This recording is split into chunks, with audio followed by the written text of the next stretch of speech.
আজিৰ এইটো ভিডিঅ'ত ইংৰাজী টেক্সটবুক ফাৰ্ষ্ট ফ্লাইটৰ এমাণ্ডা কবিতাটোৰ যিমানখিনি টেক্সচুৱেল কুৱেশ্যন এনচাৰৰ লগতে পাৰ্ট 3ৰ ভিতৰুৱা question answer MCQ question answer সব লৈ আহিছোঁ। গতিকে ভিডিঅ'টো শেষলৈকে চোৱা আৰু আমাৰ এই বিদ্যাৰলক পাঠশালা চেনেলটোক তোমালোকে ছাবস্ক্ৰাইব কৰি লোৱা। এতিয়া পয়েমটোৰ কুৱেশ্যন এনচাৰখিনি চোৱা। প্ৰথম কুৱেশ্যনটো চোৱা। How old do you think Amanda is? How do you know' this? আমাণ্ডাৰ বয়স কিমান আৰু তাইৰ বয়সৰ বিষয়ে তুমি কিদৰে জানিব পাৰিলা? এনচাৰটো চোৱা। Amanda could be a child of 10 or 12 years. আমাণ্ডাৰ বয়স 10ৰ পৰা 12 বছৰৰ ভিতৰত হ'ব পাৰে। Her age could be guessed by the reference she gives about the mermaid and Rapunzel. তাইৰ বয়সৰ ধাৰণা তাই দিয়া উদাহৰণ যেনে ৰূপাঞ্জল এণ্ড মাৰ্মিটৰ কাহিনীবোৰৰ পৰা পাব পাৰি। This story are read by children of 10 or 12 years. সাধাৰণতে এই কাহিনীবোৰ 10-12 বছৰ বয়সৰ ল'ৰা ছোৱালীয়ে পঢ়ে। Second question, who do you think is speaking to her? কোনে তাইৰ লগত কথা পাতিছে বুলি ভাবিছা? অৰ্থাৎ এমাণ্ডাৰ সৈতে কোনে কথা পাতিছে বুলি ভাবিছা? এনচাৰটো চোৱা। One of his parents is speaking to her. Most probably, it is her mother. In traditionally, household mother held responsible for the conduct of child. তাই নিজৰ মাকৰ সৈতে কথা পাতিছে। সাধাৰণতে এখন ঘৰত সন্তানৰ দায়িত্ব যিহেতু মাকে পালন কৰে, তো তাই নিজৰ মাক আৰু পেৰেণ্টছৰ সৈতে কথা পাতিছে। Next 7 number question, why are stanzas 2, 4 and 6 given in parenthesis? অৰ্থাৎ 2 নম্বৰ, 3 নম্বৰ আৰু 6 নম্বৰ ষ্টেঞ্জাবোৰ কিয় অন্তৰাল হিচাপে দিয়া হৈছে? এনচাৰটো চোৱা। Stanza 2, 4 and 6 are given in parenthesis because they reflect the inner thought of Amanda. As parenthesis is remarked after used to provide an explanation. অৰ্থাৎ 2 number, 4 number আৰু 6 number স্তৰবিলাক অন্তৰাল হিচাপে দিয়া হৈছে কিয়নো এই স্তৰবোৰত আমাণ্ডাৰ মনৰ ভাৱ প্ৰকাশ পাইছে। এইবোৰ সাধাৰণতে বৰ্ণনা কৰিবৰ বাবে ব্যৱহাৰ কৰা হয়। Next 4 number, who is speaking in stanza 2, 4 and 6? Do you think this speaker is listening to speaker in stanza 1, 3, 5 and 7? অৰ্থাৎ কি কৈছে 2, 4, 6 নম্বৰ ষ্টেঞ্জাবোৰৰ বক্তা কোন আৰু বক্তাই 1, 2, 5 আৰু 7 নং স্তৰৰ বক্তাৰ কথাবোৰ শুনিছেনে? অৰ্থাৎ কৈছে যে আমাণ্ডাৰ মনৰ ভাৱৰ কথাবোৰ যেতিয়া ভাবি আছিল তেতিয়া আমাণ্ডাৰ মাকে যিবিলাক কথা কৈ আছিল সেইবিলাক কথা আমাণ্ডাই শুনিছিল নে? তো চোৱা এনচাৰটো। In stanza 2, 4 and 6, Amanda is the speaker paid no attention to her mother's words. She is in her own thought. She imagining herself as a mermaid, an orphan and Rapunzel. অৰ্থাৎ কি কৈছে যে 2, 4 আৰু 6 নম্বৰ ষ্টেঞ্জাৰ বক্তা হৈছে এমাণ্ডা আৰু যেতিয়া এমাণ্ডাৰ মাকে কথাবোৰ কৈছিল তো এমাণ্ডাই একো এটেনশ্যনেই কৰা নাছিল আৰু তেওঁ নিজকে ৰূপাঞ্জল, অৰফান অনাথ আৰু মাৰ্মিড বুলি কল্পনা কৰি আছিল। Question number 5, what could Amanda do if she were a mermaid? Amanda যদি জলপৰী হলহেঁতেন তেতিয়া তাই কি কৰিলেহেঁতেন? এনচাৰটো চোৱা। The beauty of Emerald Sea has captured Amanda's attention. Does she want to be a mermaid and think of relaxed life with her own freedom in the sea? অৰ্থাৎ সাগৰৰ সৌন্দৰ্য আমাণ্ডাক আকৰ্ষিত কৰিছে, সেয়েহে তাই জলপৰী হৈ স্বাধীনচিতীয়াভাৱে সাগৰৰ তলিত শান্তিপূৰ্ণভাৱে জীৱন যাপন কৰিব বিচাৰিছিল। Question number 6, is Amanda an orphan? Why does she say so? আমাণ্ডাই অনাথ হয়নে?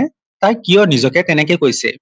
So এনচাৰটো, no, Amanda is not an orphan. Amanda অনাথ নহয়।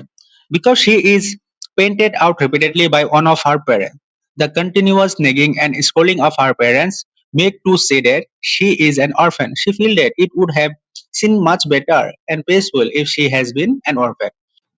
নাই, আমাণ্ডাই অনাথ নহয় কিয়নো তাই সঘনাই মাক দেউতাকৰ পৰা গালি শুনিব লগা হৈছিল, যাৰ বাবে তাই নিজকে অনাথ বুলি কল্পনা কৰিছিল কিয়নো তেতিয়া তাই আনৰ কথা নুশুনাকৈ শান্তিপূৰ্ণভাৱে থাকিব পাৰিব। এতিয়া কুৱেশ্যন নম্বৰ 7টো চোৱা। Do you know the story of Rapunzel? Why does she want to be Rapunzel? তুমি ৰূপাঞ্জলৰ কাহিনীটো জানানে? তাই কিয় ৰূপাঞ্জল হ'ব বিচাৰিছিল? অৰ্থাৎ আমাণ্ডাই কিয় ৰূপাঞ্জল হ'ব বিচাৰিছিল? তো আমি উত্তৰটো কৰিম। Rapunzel is a story about a girl who captured by an old witch in a tower. The old witch climbed up the tower with the help of Rapunzel's very long hair, which he let down for her through a window of the tower. One day a prince visited her by climbing the tower with the help of long hair. When the witch came to know this, they separated both of them. But Rapunzel and Prince meet after the gap of many years and then live their life happily. Amanda wanted to be Rapunzel because she knew that the story. There was no staircase to enter the tower. It was only possible with the help of Rapunzel's long hair that she would let down to help others to climb. Amanda feel that life in the tower will be very calm and nice. Also make it point to never let her hair down. for anyone as she does not want to get distributed by visitor. তো কুৱেশ্যনটোত ৰূপাঞ্জলৰ কাহিনীটো বৰ্ণনা কৰিছে আৰু আমাণ্ডাই কিয় ৰূপাঞ্জল হ'ব বিচাৰিছে তাকেই কৈছে যে ৰূপাঞ্জল এজনী ছোৱালী আছিল যাক বুঢ়ী জখনি এজনীয়ে টাৱাৰ এটাত আবদ্ধ কৰি ৰাখিছিল আৰু বুঢ়ী জখনিজনীয়ে ৰূপাঞ্জলৰ চুলিত ধৰি টাৱাৰখনত উঠিছিল। এদিনাখন এজন ৰাজকুমাৰ আহি ৰূপাঞ্জলৰ চুলিত ধৰি টাৱাৰখনত উঠিছিল আৰু তাতে সিহঁত দুটাৰ ভাল পোৱা আৰম্ভ হয়। তাৰ পিছত বুঢ়ী জখনিজনীয়ে গম পাই সিহঁত দুটাক আঁঠৰ কৰি দিছিল আৰু কেইদিন পিছত ৰূপাঞ্জল আৰু প্ৰিন্সে সিহঁত দুটা লগ পাই আনন্দৰে জীৱন যাপন কৰাইছিল।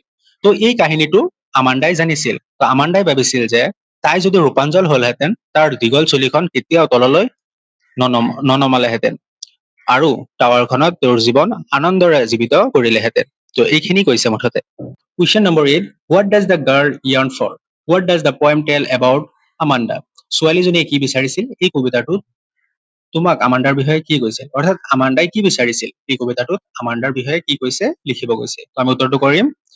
The girl Amanda yearned from freedom and peace in her life. She constantly reminded of her mistake. Her parents want her follow the code of conduct of good behavior. They are doing so because they want their child to be well-mannered and obedient. But while doing this, they forget that she is a child and should be followed some freedom. The poet has drawn the reader's attention toward the condition of children who are constantly oppressed by their elder in the name of good behavior. অৰ্থাৎ কৈছে যে আমাণ্ডাৰ মনে স্বাধীনতা আৰু শান্ত বিচাৰিছিল নিজৰ জীৱনত। তাইক সকলো সময়তে ভুলবোৰৰ বাবে গালি পাৰিছিল। তাইক মাক দেউতা ভাল মানুহৰ দৰে ব্যৱহাৰ কৰিবলৈ আদেশ দিছিল। তেওঁলোকে আমাণ্ডাক যাতে ভালদৰে জীৱন যাপন কৰিব পাৰে সেইটো ভাবিয়েই কথাবোৰ কৈছিল। কিন্তু এনে কৰিবলৈ যাওঁতে তেওঁলোকে পাহৰি গৈছিল যে তাই এজনী সৰু ছোৱালী যাক অলপ স্বাধীনতাৰ প্ৰয়োজন আছে। তো কবিয়ে দৰাচলতে আমাণ্ডাৰ জৰিয়তে পাঠকৰ দৃষ্টি আকৰ্ষণ কৰিছে কিদৰে পিতৃ মাতৃয়ে ভাল হোৱাৰ নামত গালি শপতি পাৰিছিল। Question number 9, read the last stanza. Do you think Amanda is sulking or moody? তো শেষৰ ষ্টেঞ্জাটো পঢ়িবলৈ কৈছে আৰু তুমি ভাবা নেকি যে আমাণ্ডাৰ মনটো চুলকিং এণ্ড মুডি, যে আমাণ্ডাৰ মনটো উদাস থাকে? তো এনচাৰটো চোৱা। No, Amanda is neither sooty or nor moody. She is simply not interested enough in the nagging business of her parents. Amanda cares more about her imagination through process over the manner her parents are trying to include into her. তো কি কৈছে? Amanda চুলকিং or moody নহয়। তাই মাথো নিজৰ মাক দেউতাকৰ কথাবোৰ অমান্য কৰে আৰু নিজৰ পৰিকল্পনা জগতৰ কথাবোৰ ভাবি থাকে। এতিয়া MCQৰ কুৱেশ্যন বিলাক চোৱা। আমাণ্ডা ৱাজ এ ডেছ Modi girl. Amanda was a Modi girl. Question number 2. Amanda wanted dominance, freedom, love, none of this. So Amanda কি বিচাৰিছিল? Freedom বিচাৰিছিল. The word drifting means moving fast. Question number 4. Amanda was a child, teenager, adult, all of above. So Amanda বয়স teenager আছিল. Question number 5. A mermaid stay in জলপৰীবিলাক ক'ত থাকে? সাগৰত থাকে. Question number 6. Let's write the poem Amanda. Amanda কবিতাটোৰ writer হৈছে Robin Klein. 7th, Amanda yearned for. Amanda হাহাকাৰ হৈছিল কাৰ বাবে? ফ্ৰীডমৰ বাবে। According to Amanda, who of the following was happier than me?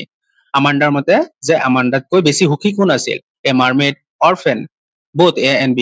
তো মাৰ্মেড আৰু অৰফেন দুয়োটাই আমাণ্ডাতকৈ বেছি সুখী আছিল। Question number 9, the mermaid was happy because জলপৰীবিলাক সুখী আছিল। ইয়াৰ কাৰণ এনচাৰটো হ'ব D. There was no one exercise control over her. Next 10 number, the orphan was happy because অনাথবোৰো হেপী আছিল। এনচাৰটো হ'ব D. He could enjoy freedom. 11 number, the life of the mermaid is এনচাৰটো হ'ব lonely and sad. 12 number, Amanda experienced freedom. এতিয়া পাৰ্টিৰ ভিতৰুৱা question বিলাক চোৱা। এই কুৱেশ্যন বিলাক এক্সামৰ অহাৰ চান্সেছ বহুত বেছি। তো প্ৰথম কুৱেশ্যনটো চোৱা। How did Amanda describe her life? তো আমাণ্ডাই নিজৰ জীৱন কেনেদৰে বৰ্ণনা কৰিছে? তো উত্তৰটো কৰিম। She says so because she want to be alone. She want to roam around in the street alone and pat and dust with her bare feet. She want to live a life with no restriction. She want to escape her mother's scolding. তো কৈছে যে আমাণ্ডাই তাই অকলশৰে থাকিব বিচাৰে। তাই খালী ভৰিৰে পথত ঘূৰি ফুৰিব বিচাৰে আৰু কোনো বাধা নোহোৱাকৈ জীৱন কটাব বিচাৰে যাতে তাইৰ মাকৰ গালিৰ পৰা যাতে মুক্ত পাব পাৰে। Next question, how does Amanda reply to the speaker? আমাণ্ডাই বক্তাসকলক কেনেদৰে উত্তৰ দিয়ে? তো উত্তৰটো কৰিম। Amanda reply to this in her own way. She said that she was mermaid. She lives in the peaceful and green sea and is the only inhabitant in that. অৰ্থাৎ আমাণ্ডাই নিজৰ কল্পনাৰ জগতত উত্তৰ দিয়ে তাই নিজকে এগৰাকী জলপৰী বুলি কল্পনা কৰে। তাই কয় যে তাই সেউজীয়া আৰু শান্ত সাগৰত বাস কৰে, তাত একমাত্ৰ আমাণ্ডাই বাসিন্দা। Question number 3, describe Amanda's nature. তো আমাণ্ডাৰ স্বভাৱটো বৰ্ণনা কৰিব কৈছে। তো আমি উত্তৰটো কৰিম, Amanda is a moody girl. She is nagged most of the time because she is trying to make an escape from her sorry reality where she is naked most of the time. She want to be alone. She want to escape her mother's calling. অৰ্থাৎ Amanda এজন moody ছোৱালী, তাই প্ৰায়েই তাৰ মাকৰ পৰা গালি খাই থাকে, সেয়ে তাই বাস্তৱৰ পৰা পলাই গৈ কল্পনা কৰা জগতলৈ যায়। তাই অকলশৰে থাকিব বিচাৰে আৰু মাকৰ গালিৰ পৰা মুক্তি পাব বিচাৰে। Next 4 number, how old is Amanda? Standards and admission stage. তো Amanda is a school going girl. Amanda এগৰাকী বিদ্যালয়ৰ পঢ়ি থকা ছোৱালী। Question number 5, what is Amanda to remember? আমাণ্ডাক কি মনত ৰাখিবলৈ কৈছে? Amanda was asked to remember her acne. অৰ্থাৎ তাৰ মাকে কৈছিল যে তাৰ একনিৰ কথাবোৰ তাই যাতে মনত ৰাখে। তো আজিৰ ভিডিঅ'টো ইমানখিনিয়ে আছিল। আশা কৰিছো তোমালোকে কুৱেশ্যনবিলাক ভালকে বুজি পাইছা, আৰু তোমালোকে যদি চেনেলটোত নতুন আহিছা তেন্তে প্লিজ ছাবস্ক্ৰাইব কৰি ল'বা। Thank U.